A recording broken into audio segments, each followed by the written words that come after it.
আপোনালোকে সদায় মানুহখিনিক ওপৰত ইমান অত্যাচাৰ কিয় কৰে মানুহখিনিক জীয়াই থাকিবলৈ আপোনালোকে অন্ততঃ কিবা এটা সুবিধা কৰি দিয়ক ইমান নাম টাঙুন আপোনালোকে নিদিব ইমান সহ্য নকৰে জনতা যেতিয়া জাগি উঠিব তেতিয়া আপোনালোকৰ বিপদ হ'ব হয় পুনৰ জাগি গৰজি উঠিছে আকাশ দলে নামৰ এই ব্যক্তিজনে কিন্তু তেওঁ আচলতে যিখিনি কথা কয় সেই কথাখিনি তেওঁ কোনো ভয় নকৰাকৈ সাহসেৰে আচলতে মাত মাতে চৰকাৰখনৰ বিৰুদ্ধে যদি ভুল দেখে তাক মাত মাতে এই আকাশ দলে নামৰ যুৱকজনে আজি কি ক'লে আপোনালোকে শুনি আচৰিত হ'ব কি ক'লে আপোনালোকে ভিডিঅ'টো স্কিপ নকৰাকৈ চাওক সৰু এটা ভিডিঅ' লৈ আহিছোঁ চালে আপোনালোকে গোটেই কথাখিনি গম পাব কিন্তু এটা লাইক আৰু ছাবস্ক্ৰাইব কৰিবলৈ আপোনালোকে চেনেলটোত নাপাহৰিব তেতিয়াহে এনেকুৱা ধৰণৰ ভিডিঅ'বিলাক আপোনালোকে আগতীয়াকৈ চাবলৈ পাব চাওক বৰ্তমান সময়ত আচলতে আপোনালোকে লক্ষ্য কৰিছে বজাৰত জুই লাগিছে আৰু আমাৰ অসম চৰকাৰ শুই আছে যোগান বিভাগৰ দায়িত্বত থকা ৰঞ্জিত দাস তেওঁ শুই আছে ৰাতিপুৱা এক্সাৰচাইজ কৰা দেখো মাজে সময়ে কেতিয়াবা ধুন্দুলি এটা লৈ ফটো মাৰে কেতিয়াবা কেৰেলা এটা লৈ ফটো মাৰে আকাশলংঘী মূল্য বৃদ্ধি হৈছে এই সময়ছোৱাত আচলতে সাধাৰণ মানুহে কোনো কাৰণতে জীয়াই থাকিব নোৱাৰে এতিয়া বহুত মানুহে নাখাই মৰিব লাগিব গতিকে এই মুহূৰ্তত এই চৰকাৰখন আছেনে নাই সেই চৰকাৰকহে মই বিচাৰি আছোঁ আৰু আপোনালোকে নিশ্চয় দেখিছে এতিয়া বহুত ডাইলগ মাৰি থাকে আমাৰ এই বিজেপি চৰকাৰৰ মানুহবিলাকে মন্ত্ৰী বিধায়ক সকলোৱে বহুত ডাঙৰ ডাইলগ মাৰি থাকে যেন বস্তুৰ দাম বাঢ়িছে আমাৰ জিলাৰ অত্যাৱশ্যকীয় খাদ্য সামগ্ৰী আৰু যিবিলাকে প্ৰডাকশ্যন কৰিছে তেওঁলোকে পাইছে বুলি কৈছে দাম পাইছে এইটো ভাল কথা কৃষকৰ বিৰুদ্ধে আপোনালোকে কেলে কথা কয় তেনেকৈ আমাক কৈ থাকে আচলতে এই মুহূৰ্তত আমাৰ ওচৰত তালিকা আছে কৃষকে আচলতে পাইছেনে নাই দামটো এতিয়া আমি গুৱাহাটী গণেশগুৰি বা বেলতলাৰ পৰা যে বস্তু ক্ৰয় কৰি আছোঁ আজি যিবিলাক উৎপাদন কৰা আমাৰ কৃষক এই কৃষকসকলৰ লাভ হৈছে নাই তেওঁলোকে পাইছেনে নাই তাৰ আজি তথ্য আমি লৈ আহিছোঁ আজি ৰাতিপুৱা আচলতে মই খাৰুপেটীয়া আৰু বৰপেটা বাঘবৰ আমাৰ যিবিলাক উৎপাদন কৰা কৃষক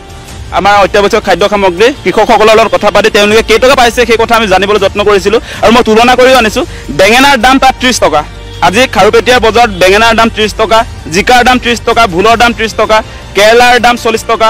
নহৰু 150 টকা ৰঙালাও 10 টকা কেজি জাতিলাও 20 টকা ভেন্দি 30 টকা বিলাহী 30 টকা তাৰ বিপৰীতে আমাৰ গুৱাহাটীৰ বজাৰত আকাশলংঘী মূল্য বৃদ্ধি হৈছে আচলতে দুগুণতকৈ বেছি আজি 30 টকীয়া যেটো বেঙেনা আমাৰ কৃষকে 30 টকা পাইছে আৰু আমাৰ গুৱাহাটীৰ বজাৰত সেই বেঙেনাৰ দাম হৈ গ'ল 80 টকা আজি 30 টকীয়া জিকাৰ দাম হৈ গ'ল গুৱাহাটীৰ বজাৰত 80 টকা আজি ভোলৰ দামো 80 টকা হৈ গ'ল আজি কেৰেলাৰ দাম তাত 30 পৰা 40 টকা কৃষকবিলাকে পাইছে তাৰ বিপৰীতে যিবিলাকে গুৱাহাটীৰ বজাৰত বিক্ৰী কৰিছে তেওঁলোকে 100 টকা পাইছে গতিকে প্ৰতিটো সামগ্ৰীৰ ক্ষেত্ৰত জাতিলাও ক্ষেত্ৰত তাত 20 টকা 30 টকা পাইছে ইয়াততো 70 টকাৰ পৰা 100 টকা হৈ যায় জাতিলাও মই নিজে বজাৰ কৰোঁ সপ্তাহিক মই বজাৰ কৰোঁ গতিকে মই দামবিলাক জানো আজি বজাৰ আছে আজিও বজাৰ কৰিম আৰু বজাৰ কৰাৰ আগে মই এই লিষ্টখন আচলতে তেওঁলোকক আমাৰ ইয়াত যিবিলাক বেপাৰীয়ে বিক্ৰী কৰি আছে এই খাদ্য সামগ্ৰীসমূহ তেওঁলোকৰ পৰাই লৈ আহিছোঁ গতিকে এই যে আপোনাৰ তাৰতম্য দেখিছেনে নাই বাৰু এতিয়া 30 টকীয়া বস্তুটো যেতিয়া 80 টকা বা 100 টকা হৈ গ'ল এই বস্তুটো মধ্যভোগীবিলাকে যে আপোনাৰ বজাৰত আকাশলংঘী দাম বঢ়োৱাৰ ক্ষেত্ৰত এটা ভূমিকা যে লৈ আছে তেওঁলোকৰ বেনিফিটৰ স্বাৰ্থত সেই আচলতে তেওঁলোকক নিয়ন্ত্ৰণ কৰাৰ দায়িত্ব কাৰ যোগান বিভাগ বোলা বস্তুটো আছেনে নাই ইয়াত যে লেবাৰ ইনস্পেক্টৰ বুলিও কয় কিবা যোগানৰ বিভিন্ন থাকে নহয় তেওঁলোকৰ এই বিষয়াবিলাকৰ কাম কি আচলতে তেওঁলোককতো আমি কেতিয়াও নেদেখোঁ মাজে সময়ে বাতৰি যেতিয়া পৰিৱেশন কৰে আপোনালোকে বা আমাৰ যিবিলাক আচলতে আমাৰ মানুহ জনসাধাৰণে যেতিয়া প্ৰতিবাদ কৰে তেতিয়াহে তেওঁলোকে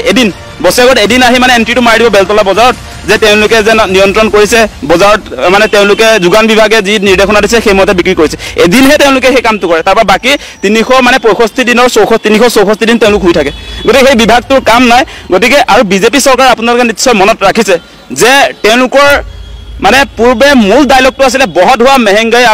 আপকি বাৰ মোদী চৰকাৰ ভাজপাক ভোট দিয়ে বহুত ডাঙৰ হৰ্ডিং আমি পেট্ৰল পাম্পবিলাকত দেখিবলৈ পাইছিলোঁ যে বজাৰত বহুত দাম বাঢ়িছে গতিকে আপোনালোকে বিজেপিক ভোট দিয়ক সেই তেনেকুৱা ধৰণৰ হৰ্ডিংটো এতিয়াও ক'ৰবাত আছে জিলিকি আছে বহুত ডাঙৰ তেনেকুৱা হৰ্ডিং কিন্তু আজিৰ দিনটোত তেওঁলোকে দুবাৰ ক্ষমতালৈ আহিলে এতিয়া 3বাৰত ভৰি দিছে তাৰ পাছতো কিন্তু তেওঁলোকৰ মূল যিটো এজেণ্ডা আছিলে যে মূল্য বৃদ্ধিত কক বগাই থকা জনসাধাৰণক তেওঁলোকে পৰিত্ৰাণ দিম বুলি কৈছিলে সেই বিষয়টোত কিন্তু তেওঁলোকে এতিয়া পিছ হুহকি দিলে সেই বিষয়টোক লৈ কোনো কথা বতৰা তেওঁলোকে নকয় এই মুহূৰ্তত সেইকাৰণে কৈছোঁ যে বিজেপি চৰকাৰখন আচলতে তেওঁলোকে পূৰ্বে যিটো কথা কয় তাৰ গোটেইবিলাক ক্ষেত্ৰতে ইউটাৰ্ণ মাৰি দিলে আজি মূল্য বৃদ্ধিৰ ক্ষেত্ৰত আপোনালোকে নিশ্চয় জানে যে এনেকুৱা ধৰণে মূল্য বৃদ্ধি সংঘটিত হৈছে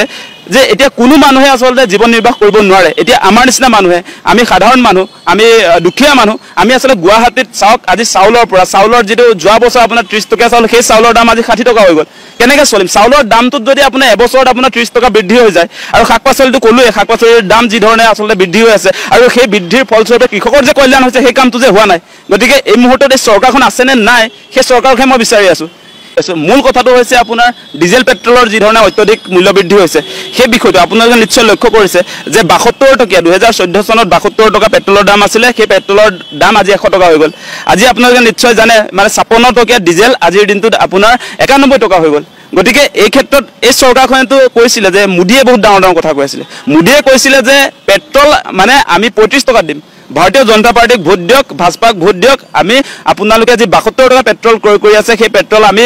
35 টকা দিম আৰু ডিজেল যি আপোনালোকে 56 টকাত ক্ৰয় কৰি আছে সেইটো আমি 26 টকা দিম এতিয়া ডিজেলৰ দাম কিমান আজি নৰেন্দ্ৰ মোদী সুধিছো ডিজেলৰ দাম আজি কিয় তেনেহলে আপুনি 26 টকা দিবলগীয়া আজি ডিজেলৰ দামটো কিয় আজি 91 টকা হ'ল আজি 35 টকা পেট্ৰল দিম বুলি কৈছিলে আজিৰ দিনটোত আপোনাৰ সেই পেট্ৰলৰ দাম কিয় 100 টকা হ'ল সেই প্ৰশ্ন আমি নৰেন্দ্ৰ মোদীক সুধিব খুজিছো তেওঁ আসলতে নৈতিক দায়িত্ব স্বীকাৰ কৰি এটা প্ৰেছ কনফাৰেন্স পাতি যে তেওঁ যে মানুহ বুৰ্বক বনালে সেইকাৰণে তেওঁ ক্ষমা খুজিব লাগে নৰেন্দ্ৰ মোদীয়ে গতিকে এই বিষয়বিলাক আছে আৰু ডিজেল পেট্ৰলৰ সমান্তৰালভাৱে আৰু এটা বিষয় আপোনালোকে নিশ্চয় দেখিছে যে অসমত এটা সাংঘাতিক ধৰণে টোলগেট হৈছে টোলগেটবিলাকতো আমাৰ যিবিলাকেই আমাৰ গুৱাহাটী বা বিভিন্ন জেগা টাউনবিলাকলৈ লৈ যায় তেওঁলোকে টোলগেটত আপোনাৰ অত্যাধিক তেওঁলোকে টোল টেক্স দিবলগীয়া হৈছে আপোনালোকে দেখিছে অলপ দিনৰ আগত আকৌ 5% তেওঁলোকে ইনক্ৰিজ কৰিছে বঢ়াই দিছে গতিকে সেইটো এটা কাৰণ এতিয়া তেওঁলোকক যদি সুধিবলৈ যায় তেতিয়া যিবিলাকে আমাৰ এই বস্তুবিলাক আনি আছে মানে খেতিয়কৰ পৰা যিবিলাকে আনি আছে তেওঁলোকে কয় যে টোল গেট আমি বহুত বেছিকৈ দিবলগীয়া হৈছে 5% ইণ্টাৰেষ্ট তেওঁলোকে বঢ়াইছে গতিকে এই বিষয়বিলাক আছে গতিকে এই গোটেই বিষয়বিলাকৰ ক্ষেত্ৰত চৰকাৰ জগৰীয়া চৰকাৰে এতিয়া ডিজেল পেট্ৰলৰ দামটোতো আমি ধৰক কৃষকবিলাকেতো এইটোৰ লগত হেৰি নহয় গতিকে ডিজেল পেট্ৰলৰ দাম নিয়ন্ত্ৰণ কৰা সেই কামটো হৈছে চৰকাৰ এতিয়া আপোনালোকে আচৰিত পাব যে পেট্ৰল আৰু ডিজেলৰ ক্ষেত্ৰত অসম চৰকাৰ আৰু কেন্দ্ৰীয় চৰকাৰ মিলি প্ৰায় 50 টকা তেওঁলোকে টেক্স লয় তাৰ উপৰিও আপোনাৰ ভেট বুলি কয় হিমন্ত বিশ্ব শৰ্মাই 5 টকা মাজতে লৈছিলে তাৰ উপৰিও মানে গতিকে সেই অত্যাধিক কৰ লোৱাৰ ফলস্বৰূপে আজি ডিজেল পেট্ৰলৰ দাম বাঢ়িছে গতিকে মূল প্ৰাইচটো প্ৰায় 50 টকা মান হ'ব 50 টকা মানে হ'ব তাৰ বাকি যিবিলাক আৰু বাকি যি 50 টকা সেই 50 টকা তেওঁলোকে কেন্দ্ৰীয় চৰকাৰ ৰাজ্য চৰকাৰ মিলি মানুহৰ পৰা আচলতে লৈছে গতিকে এনেকৈ শোষণবিলাক কৰি আছে গতিকে এই ক্ষেত্ৰত কৈছোঁ যে আমাৰ যি প্ৰাইচ হাইক হৈছে যি ধৰণে আকাশলংঘী মূল্য বৃদ্ধি হৈছে এই সময়ছোৱাত আচলতে সাধাৰণ মানুহে কোনো কাৰণতে জীয়াই থাকিব নোৱাৰে এতিয়া বহুত মানুহে নাখায় মৰিব লাগিব গতিকে চৰকাৰক এটা কথা কৈছোঁ যে মানুহক জীয়াই থাকিবৰ কাৰণে আপোনালোকে এটা অৱস্থাৰ সৃষ্টি কৰক এনেকৈ প্ৰতিটো মুহূৰ্তত মানুহৰ ওপৰত ৰামটাঙন নিদিব আপোনালোক কিন্তু সদায় সহি নাথাকে মানুহে আপোনালোকে দেখিছে এইবাৰ বিজেপিৰ আপোনালোকে নিশ্চয় দেখিছে লোকসভা নিৰ্বাচনত 303খন আসনৰ পৰা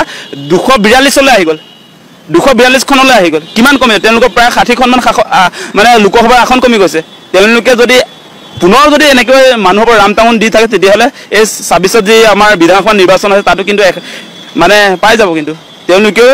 মানে মানুহেতো এতিয়া চব দেখি আছে ন সব দেখি আছে য'ত দিব লাগে দি দিব মানে এবাৰ দেখা গৈছে নৰেন্দ্ৰ মোদী যেনে তেনেহে এতিয়া তেওঁ প্ৰধানমন্ত্ৰীৰ শপত বাক্যটো পাঠ কৰিবলৈ পাইছে কেইদিন ঠিক নাই আৰু কেইদিনমানৰ পাছত এসপ্তাহ 10 দিনৰ পাছত হয়তো এই জেডিইউ বা আমাৰ টিডিপিয়ে যেতিয়া ইউটাৰ্ণ মাৰি দিব এই আমাৰ বিশ্বগুৰু কি নাম আছিলে নৰেন্দ্ৰ মোদী নামৰ সেই মানুহজনে আকৌ নামিব লাগিব এতিয়া বিভিন্ন ধৰণে মেনেজ কৰি আসলে টিডিপি আৰু আপোনাৰ নীতিশ কুমাৰ আৰু আপোনাৰ চন্দ্ৰবাবু নাইডুক মেনেজ কৰি তেওঁ আসলে এই মুহূৰ্তত চৰকাৰ গঠন কৰিছে সেই চৰকাৰ কিন্তু দীৰ্ঘদিন নচলিব মানুহে চাই আছে ইতিমধ্যে আপোনালোকে নিশ্চয় দেখিছে সাংঘাতিক ধৰণে আজি টিডিপিক মানে টিডিপিৰ মুৰব্বী আমাৰ চন্দ্ৰবাবু নাইডুকটো সাংঘাতিক ধৰণে মানুহে চেণ্ডেলেৰে কোবাইছে তেওঁৰ ফটোত আৰু জ্বলাইও দিছে মানুহৰ খুব আহিছে কিন্তু তেওঁলোকে কৈছে যে ভাৰতীয় জনতা পাৰ্টিক সমৰ্থন দিবৰ কাৰণে নৰেন্দ্ৰ মোদীক সমৰ্থন দিবৰ কাৰণে আপোনালোকৰ টিডিপিক আমি জয়যুক্ত কৰা নাছিলোঁ আমি এইটো কি নাম আছিলে চন্দ্ৰবাবু নাইডুক বিজেপি সমৰ্থন কৰিবৰ কাৰণে তাতে ৰাইজে ভোট দিয়া নাছিলে সেই কথা আজি অন্ধ্ৰপ্ৰদেশৰ মুখ্যমন্ত্ৰীজনক উত্থাপন কৰিছে আজি বিহাৰৰ জনতাই উত্থাপন কৰিছে যে নীতিশ কুমাৰে কিয় গাদ্দাৰ কৰিছে নীতিশ কুমাৰে চাওক নীতিশ কুমাৰক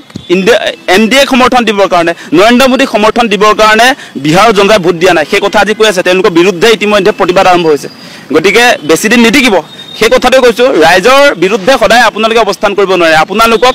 য'ত থ'ব লাগে ৰাইজে কিন্তু থৈ দিব সেইটো স্পষ্ট